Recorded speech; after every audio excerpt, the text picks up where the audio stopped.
It's been a few months from the time of this recording since our last papal conclave, which elected Pope Leo XIV.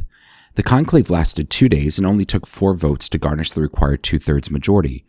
But not all conclaves are this easy. Consider the conclave that began in 1268 following the death of Clement IV. That conclave lasted for 3 years. In fact, the citizens around the area where the cardinals were meeting were so fed up by how long the process was taking that they first locked the cardinals in their building. Then they tore the roof off. And finally, maybe buckling under the social pressure, the College of Cardinals in 1271 elected Teobaldo Visconti to become Pope Gregory X. And it became as a complete surprise to the newly elected pope because he was off in one of the crusades. Pope Gregory X wanted to make certain that conclaves didn't go on and on like that again, and so he introduced a number of reforms to papal elections at the Second Council of Lyon in 1274. And while those reforms were important, there was a far greater matter of importance that faced the bishops gathered at the Church's 14th Ecumenical Council. Hi, this is Justin Hibbard, and you're listening to Why Catholic, my podcast about the what and why of Catholicism. Thank you so much for joining me today as we continue our series on the 21 Ecumenical Church Councils. I don't know about you, but this series has been really enlightening for me. Being able to study it and dive into it and digest it and regurgitate it has given me a whole different appreciation for church history. I hope it has for you as well. This podcast is a ton of work. Don't get me wrong, it is a labor of love, but it is a big investment for me. I would love for you to consider becoming a supporter. It's easy to do. Just go to whycatholic.substack.com where you can sign up to be a monthly or an annual supporter. Thank you for your consideration and your generosity. Today we're going to talk about the 14th Ecumenical Church Council, the Second Council of Lyon. But before we do, let's do a brief recap of the millennium between the first and the 14th councils. If you've been following along with this series, you've heard plenty about the city of Constantinople. Constantine the Great built that city way back in the early 4th century as a new capital of the Roman Empire. He wanted to focus attention on the eastern border of the Roman Empire, and he felt it would be more prudent to have his capital there in Asia Minor, modern-day Turkey, rather than basking in the palace in Rome, far away from the action. What that meant is that the Roman Empire had 2 capitals, the capital of Christianity, which was Rome, and the political capital, which was Constantinople, and called New Rome. Over the centuries, there was constant tension between the 2 cities. Oftentimes, it was between the Patriarch of Constantinople, who was within earshot of the emperor, and the Pope in Rome. The Patriarch and the Emperor of Constantinople often worked together to undermine the power and authority of the Pope, and on a number of occasions, Constantinople became ground zero for a variety of heresies, including Nestorianism, Monophysitism, Monothelitism, and iconoclasm. This led to council after council after council, where the Church Fathers sided with the Pope in Rome. The 8th Council, and the last to take place in the East, was due to a man named Photius, who sought to undermine the Pope and Latin Catholics and went as far as excommunicating the Pope. This led to the Church's 8th Ecumenical Council in 869 and 870, the 4th Council of Constantinople, which condemned Photius. Here we see a clear split between the West and the East. The Western Catholic Church still considers Photius to be a menace and a heretic, but the Eastern Orthodox Church doesn't acknowledge the 8th Ecumenical Council, or at least not that one that the Catholic Church acknowledges. And furthermore, they consider Photius to be a saint and a hero. Relationship between the Western Latin-speaking Church and the Eastern Greek-speaking Church continued to deteriorate, leading to the Great Schism in 1054, where both churches excommunicated each other. We talked about this in episode 158. Things just kept getting worse between the 2 churches. In Constantinople, the Greeks persecuted the Latin Christians, often murdering them or sending them into exile. In 1204, during the 4th Crusade, Latin crusaders were sent to pry the Holy Land from the clutches of the Muslims. Instead, they got sidetracked and focused their attention on Constantinople. Despite Pope Innocent III's pleas to leave Constantinople alone, the Crusaders marched into the city and sacked it. They destroyed its defenses, killed thousands of inhabitants, and eventually they even killed the emperor.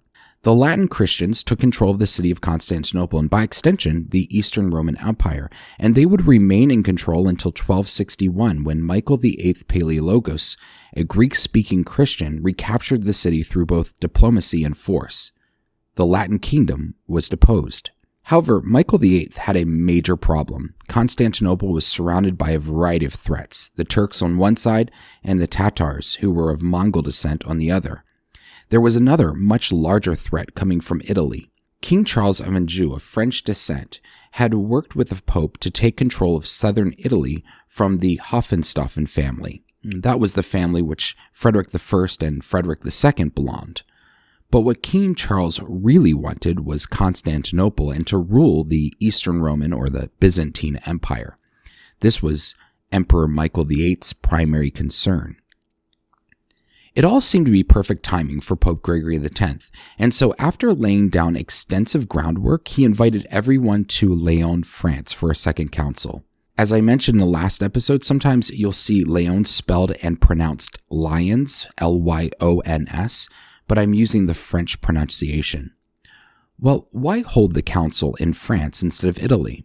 The primary reason was likely to calm the fears of Emperor Michael VIII. If he or his representatives were coming to Italy, then they could easily be attacked by Charles of Anjou. France was a more safe bet and neutral territory. Lyon had also played host city not even 30 years prior to the First Ecumenical Council of Lyon. They must have done a good job because Pope Gregory thought it would make for a fine city a second time around. The council convened in Lyon on May 7, 1274. There were 300 bishops, 60 abbots, and prelates, numbering about 1,000. A number of the clergy invited were theologians. In fact, Thomas Aquinas was on his way to the council when he fell ill and died. One of the rumors, by the way, is that King Charles of Anjou poisoned Thomas Aquinas because he was afraid of what Aquinas would say about him at the council. But there's no hard evidence to support this claim. In addition to numerous clergy, there were dignitaries from a variety of countries, including King James of Aragon and representatives from the monarchs of England, France, Germany, and Sicily. Even delegates from the Tatars, the Mongol nomads who were ruthlessly conquering Eastern Europe, showed up. So popular and diverse was this ecumenical council that people who showed up uninvited were politely turned away from the city. Another aspect which made this council unique was that it was attended by a number of future popes. Pope Gregory X made it clear that he had 3 items on the agenda: union between the Western and Eastern churches, the crusade, and church reform. And in Pope Gregory's eyes, so much of the problems, particularly with respect to the crusades, could be solved if the Latin and Greek Christians could agree to get back together. The Greek delegation came with letters agreeing to terms with the Latins, including submitting to the authority of the Pope. If you recall from previous episodes, one of the obstacles keeping the Western and Eastern churches apart was the theological issue known as the filioque. Did the Holy Spirit proceed from just the Father, or did he proceed from the Father and the Son?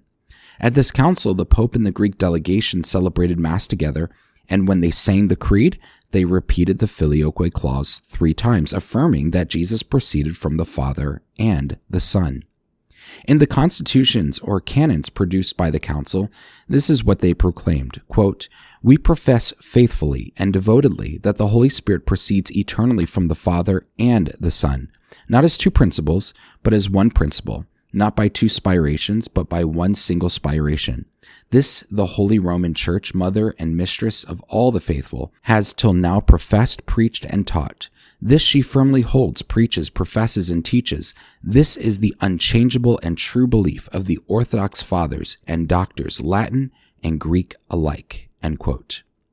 What's so striking about this canon is the fact that it claims not only that the filioque is the ancient, unchangeable teaching of the Church Fathers, but that it was the true teaching of both Latin and Greek Christians. And this is what the delegates from Constantinople agreed to, along with some other matters which divided the 2 churches. So it would seem that finally, after centuries, the division between the Western and Eastern Christians was mended, at least for the time being. There was another group that mended relations with the Western Christians, the Tatars. These were the vicious Mongols that caused great concern in the last council. Their leader, Abaka Khan, great-grandson of Genghis Khan, sent a delegation of about 15 people to the council. The leader of the delegation received the sacrament of baptism, and coins that have been discovered from the Tatars in this region depict a picture of Abaka Khan with a cross and an inscription which reads, "In the name of the Father, Son, and Holy Spirit."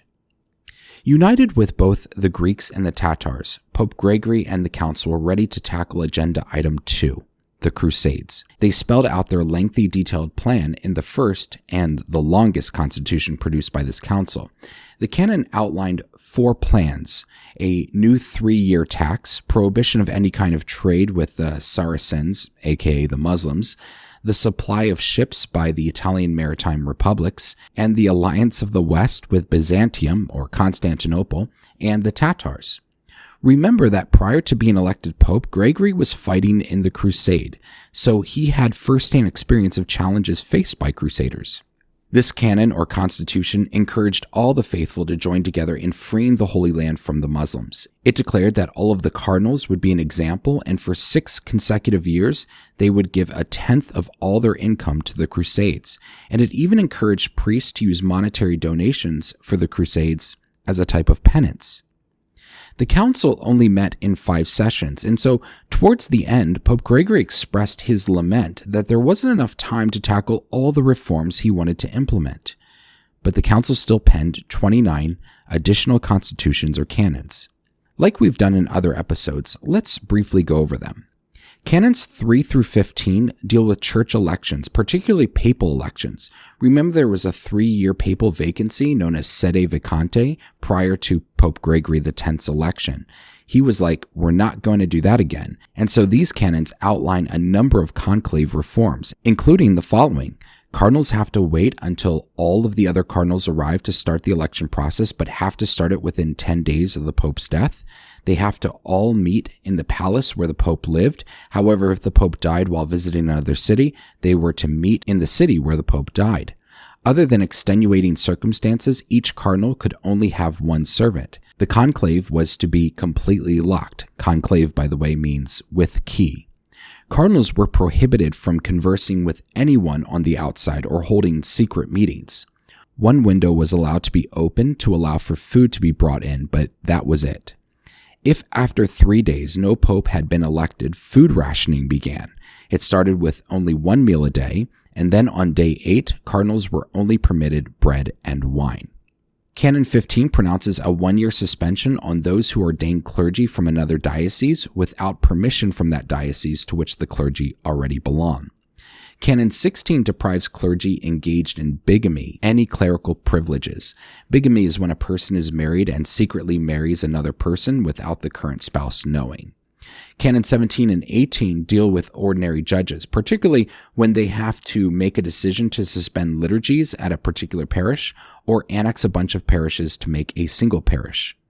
Canon 19 through 20 reform lawsuits and excommunications. Canon 21 reforms practices related to the appointment of ecclesiastical offices. Canon 22 forbids clergy from giving church property over to the laity as though the lay people are the owners. Canon 23 is concerned with what the council calls, quote, an excessive diversity of orders, end quote. By this time, there's the Dominicans, Franciscans, Augustinians, Carmelites, etc., and this canon forbids new orders from forming, as well as forbids them from merging without proper permission from the Apostolic See. Canon 24 penalizes those visiting clerics who demand or even accept more than what is due them for their visits. Canon 25, if you get the chance, is worth a read. Check out the link to the papal encyclicals for the full text. This forbids anything that might disturb or profane worship from taking places in churches, and this can include speeches and debates, marketplaces, and even just idle chatter. Canons 26 and 27, like previous councils, really crack down on usury, that is, lending money with obscene interest. I wonder what these councils might have to say about the practice in today's society where credit cards routinely charge 20% or more of interest. Canon 28 condemns the practice of reprisals or distraints. This is the punishing or seizing the goods of innocent people for the offenses of others. And finally, Canons 29 through 31 reformed the practice of excommunication. Now, let's talk about what happened after this council. Emperor Michael VIII Palaiologos' decision to unite with Rome caused major backlash in the East. The Greek churches were not fans, to say the least. Patriarch Joseph of Constantinople refused to sign the agreement to unify the Eastern churches with Rome, and so Michael VIII deposed him and replaced him with John Bacchus, who favored the union. In the West, Pope Gregory X held the union together, but unfortunately he died just 2 years after the Second Council of Lyon. Eventually in 1281, the cardinals elected Simon de Brion, a French cleric and cardinal who took on the name of Pope Martin IV. He was responsible for helping Charles of Anjou become king of Sicily and Naples. And remember what Charles of Anjou wanted? He wanted to take over Constantinople. So guess what Pope Martin did? He excommunicated Michael VIII. Still, Michael VIII did everything possible to hold the fragile union together in the East, but after Michael died in 1282, everything unraveled. Patriarch Bacchus was quickly deposed, and Joseph was restored to his position, and the Union of Lyon was renounced. The East opposed the union so much that they refused to give Emperor Michael a church burial. The church, united by the efforts of Pope Gregory X and Emperor Michael VIII, was short-lived, about 10 years more or less. And let me just say a couple of words about this. Just as I'm writing this episode, Pope Leo took his first papal trip to Turkey and Lebanon. In Turkey, he and Patriarch Bartholomew, the Patriarch of Constantinople, celebrated the 1700th anniversary of the First Council of Nicaea. And there at the ancient ruins, they recited the Nicene Creed together. There's been a lot of headway in mending the Great Schism over the centuries, which you can learn more about in episode 63 called Not All Catholics Are Roman Catholic. However, there is still a divide between the Western Catholic Church and the Eastern Orthodox Church. And as we'll see when we talk about the Council of Florence, just because an ecumenical council decides something doesn't mean the faithful will comply. One of the major differences between the Catholic and the Orthodox is that the Orthodox recognize no visible earthly head of the Church, whereas for Catholics, we recognize the Pope. For Orthodox, the unity of the Church expresses itself through the communion of the heads of local churches by the agreement of all the churches. In other words, the Eastern Orthodox Church over time developed a precedence whereby in order to achieve a decision for the whole, all the heads of the churches must be in agreement, and a lot of that agreement is driven by the culture of the local churches. It's a good idea in theory, but in practice, it's terribly, impractical. Oftentimes, as I'm preparing these episodes, I'm reading about a council and the aftermath, and I just want to pull my hair out. It seems that there is this theme whereas the church goes through great efforts to form a council to make a major decision regarding a contentious debate, and then the local clergy and the faithful just fail to comply. This isn't just an Orthodox problem either. This is also a problem in the Catholic Church, where we say we believe in a visible earthly leader of the church, but act contrary. If you've been following along in this series, think about how after the First Council of Nicaea, the churches just went back to Arianism, or this council where the work of unity was thwarted by a politically ambitious papal successor in the West and the people in the East. I live in a post-Vatican II world, and having read the actual documents of Vatican II, I can tell you for certain that the issue isn't whether Vatican II tried to radically change the church and abandon its traditional values. No, it did not. It's that the clergy and laity have failed to read the documents of Vatican II and faithfully implement the spirit of the council. When Catholics fail to do this, then we exhibit a unity that's no different than the Eastern Orthodox. I am hopeful to implement the vision of the Second Council of Lyon, an end to the schism between the West and the East. But for that to happen, it will take far more than just a couple of leaders, or even a council. Yes, it will take those things, but it will also take all of us as well. Thank you for joining me for Why Catholic. Be sure to subscribe to Why Catholic wherever you get your podcasts. And you can also subscribe to my Substack site and get the next episode in your email inbox. As a subscriber, you get a special discount code to the Why Catholic Etsy store. If you've been blessed by this podcast and you're feeling generous, there's also a way to financially support it, and patrons get some extra perks. To become a free subscriber or a patron, just go to whycatholic.substack.com/subscribe. Also join me on Instagram at whycatholicpodcast, all one word. Thanks again for listening. My name is Justin Hibbard, and this is Why Catholic.